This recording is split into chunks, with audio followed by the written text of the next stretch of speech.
Fala galera, beleza? Tudo bem com vocês? Tudo tranquilo? Eu tô aqui para gravar aquele vídeo que eu prometi para vocês, para nossa aula, né? Para nossa aula de revisão para a prova, tá? Então vamos lá. Hoje nós vamos estudar sobre a demografia brasileira. Esse vídeo vai ser bastante simples, vai ser só de explicação do que está na tela. Bom, nós estudamos sobre os aspectos sociais e demográficos do Brasil. O objetivo dessa aula, pessoal, é refletir sobre a estrutura demográfica do Brasil, entender como funcionam, os principais conceitos demográficos, analisar a diversidade da população brasileira a partir da ótica da miscigenação, ou seja, por que o Brasil é tão misturado, porque tem negros, porque tem índios, porque tem pessoas brancas, não é verdade? Então vamos entender um pouquinho sobre cada um desses conceitos, não é verdade? Vamos estudar um pouquinho, relembrar um pouquinho sobre os conceitos demográficos. O primeiro conceito que a gente vai analisar é o conceito de densidade demográfica. Densidade demográfica é a relação entre os habitantes e a área. O Brasil, pessoal, tem mais de 200 milhões de habitantes para uma área de 8 milhões e meio de quilômetros quadrados. Isso significa que no Brasil tem aproximadamente 24 habitantes por quilômetro quadrado. Isso torna o Brasil um país fracamente povoado, porém um país populoso e com uma população que se concentra majoritariamente no litoral e em algumas capitais. As taxas de natalidade e de mortalidade é um indicador de nascimento. A taxa de natalidade indica a quantidade de pessoas que nascem durante um ano, na verdade, e a taxa de mortalidade é a quantidade de óbitos, a quantidade de pessoas que morrem durante o ano. Tem outros conceitos que também são muito importantes, como a taxa de fecundidade, que representa aí a quantidade de filhos ou a expectativa da quantidade de filhos por mulher. A fecundidade, a quantidade de filhos que uma mulher tem em idade fértil. A taxa de mortalidade infantil, a quantidade de crianças que morrem antes de completar um ano de vida. Os conceitos de populoso e povoado. Populoso é aquele país que tem mais de 100 milhões de habitantes. Logo, o Brasil é um país populoso, mais de 200 milhões de habitantes, né? Um país é considerado muito povoado quando ele tem uma densidade demográfica acima de 100 habitantes por quilômetro quadrado. Não é o caso do Brasil, 24 habitantes por quilômetro quadrado. Isso quer dizer que o Brasil é fracamente povoado. Nós analisamos muito essa pirâmide na sala, que é a pirâmide etária. A pirâmide etária é um gráfico que analisa a população por idade e por sexo. Nessas pirâmides que vocês estão vendo, nesse gráfico aqui que vocês estão vendo, vocês observam que teve aí uma evolução do Brasil, Então, desde a década de 1980 até os dias de hoje. Observe que a taxa de natalidade diminuiu bastante, o meio da pirâmide deu uma inchada, isso quer dizer que a quantidade de adultos aumentou, o topo da pirâmide deu uma inchada, isso quer dizer que a expectativa de vida da população aumentou também. Ou seja, o Brasil está ficando mais idoso. O IDH, pessoal, ou Índice de Desenvolvimento Humano, é um indicador analisado pela ONU que define a qualidade de vida dentro de um país. Então a gente pode dizer que um país é rico ou não com base no IDH. O IDH ele é analisado a partir de 3 pilares. A renda, que é analisado pelo PIB per capita. E no Brasil nós temos um problema muito grave que é a concentração de renda. Você tem uma quantidade de pessoas que é muito rica, uma quantidade pequena de pessoas que é muito rica. Você tem uma grande quantidade de pessoas que recebem uma renda mediana, que é o chamado classe média. E você tem uma grande quantidade de pessoas no Brasil que vive de maneira muito precária. É muito pobre ainda, não é verdade? A saúde, que é medido pela longevidade ou pela expectativa de vida.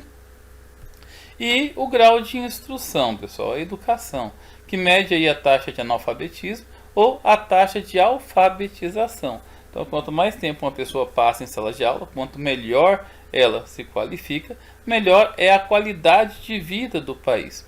Então, o IDH é medido por esses 3 indicadores: a renda, a saúde e a educação. É importante a gente analisar também o quão heterogêneo é a população brasileira.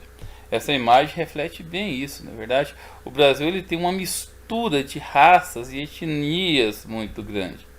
Ele é fruto, né, dessa miscigenação entre os povos indígenas, entre os negros que vieram da África, né, durante o período de colonização, e também os europeus que vieram para cá, com destaque para os portugueses. E aqui foi tendo uma mistura muito grande, a começar da mistura indígena. E aqui, pessoal, eu coloquei um pequeno embasamento teórico para a gente entender o que é a cultura indígena, que é um conjunto de valores, conhecimentos, crenças, costumes dos povos nativos do Brasil. E é importante destacar que não existe uma única cultura indígena, mas uma enorme diversidade cultural que é representada por civilizações autônomas, com modos de pensar e de agir únicos. Nós temos várias etnias indígenas espalhadas pelo Brasil. Mas nós também temos a cultura africana, que faz parte da cultura brasileira hoje. E aqui um pequeno embasamento teórico, né? É o conjunto de conhecimentos, crenças, valores e costumes dos povos que habitam o continente africano, que possui mais de 1 bilhão de pessoas. Como a África é imensa e diversa, o mais correto é falar não de uma única cultura, mas de culturas africanas.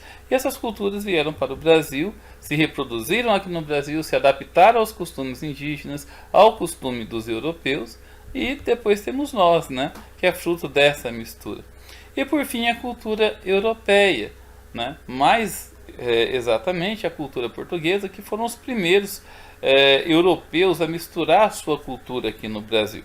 E a cultura portuguesa tem como base as culturas romanas, germânicas, ibéricas, celta. Além disso, o estilo das construções, a religião, né, predominantemente católica, a gastronomia, o folclore e até as calçadas são alguns dos principais marcos dessa cultura que acabou também, né, fazendo parte da nossa cultura aqui no Brasil. Toda essa miscigenação de cultura representa aí o âmago da diversidade do povo brasileiro. Mas não foram só eles não, nós também tivemos diversos povos europeus que entraram aqui no Brasil, como os alemães, os italianos, os espanhóis, os portugueses, os japoneses, que apesar de não serem europeus, né, ficam no extremo oriente da Ásia, também vieram para o Brasil entre o século XIX e começo do século XX. Nesse período, uma grande quantidade de imigrantes adentraram o Brasil para poder ocupar a mão de obra que antes eram dos escravos, né?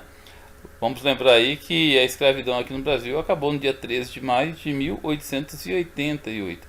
Né? A partir de 1850 já era proibido vir negros nas condições de escravos aqui para o Brasil e começou a vir esses imigrantes para cá. Vamos refletir, pessoal, rapidamente sobre os principais movimentos migratórios no Brasil.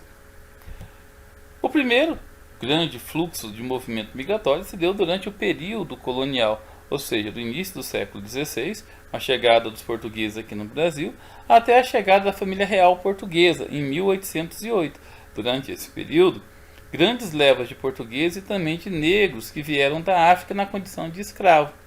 Da chegada da família real portuguesa até a Era Vargas, né, os alemães, italianos, japoneses. Tem também os períodos de migração interna, como o ciclo da borracha do final do século XIX para começo do século XX. Né, muitas pessoas saíram do Nordeste e do Sudeste em direção à região amazônica. Durante a Era Vargas, né, de 1930 a 1945, esse período Getúlio Vargas começou a investir muito no comércio, na industrialização e estimulou o êxodo rural, que é a saída do meio rural para as cidades, para trabalhar nas cidades. Né?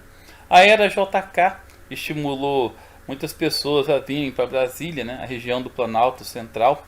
Né?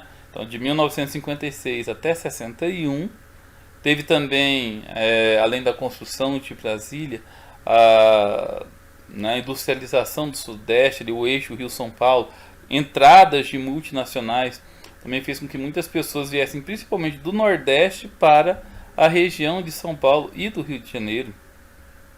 A criação do Estatuto do Trabalhador Rural e também do Fundo Rural, promovido pelo governo de João Goulart, também conhecido como Jango, né, estimulou aí o êxodo rural, a saída das pessoas do meio rural para as grandes cidades em busca de oportunidade de trabalho. Durante o governo militar, né, durante o regime militar, teve aí o projeto Agrovilas, que era levar pessoas sem terra a terra sem gente, né? Levar pessoas para a região do Cerrado brasileiro, principalmente do sul e do sudeste. Então, a própria cidade de Primavera recebeu muitos paranaenses, muitos gaúchos. Esse período ficou conhecido como expansão da fronteira agrícola. Mas aí vem uma questão que foi muito trabalhada em sala de aula, né? O que motiva essas migrações? Pois é, pessoal, há dois tipos de migrações: aquelas que são forçadas e aquelas que são voluntárias.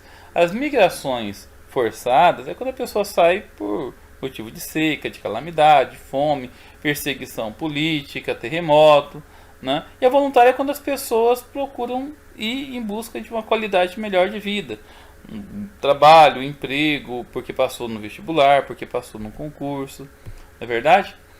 Bom, pessoal, o vídeo acabou tendo um pouco mais do que 10 minutos como havia previsto, né? Já foram 11 minutos e meio. Mas é isso aí, faz parte, ficou um vídeo curtinho. Espero que vocês tenham curtido. Assistam e reassistam várias vezes, façam todas as anotações. E qualquer dúvida, eu estou à disposição para ajudar vocês, ok? Fiquem com Deus e até a próxima. Tchau, galera!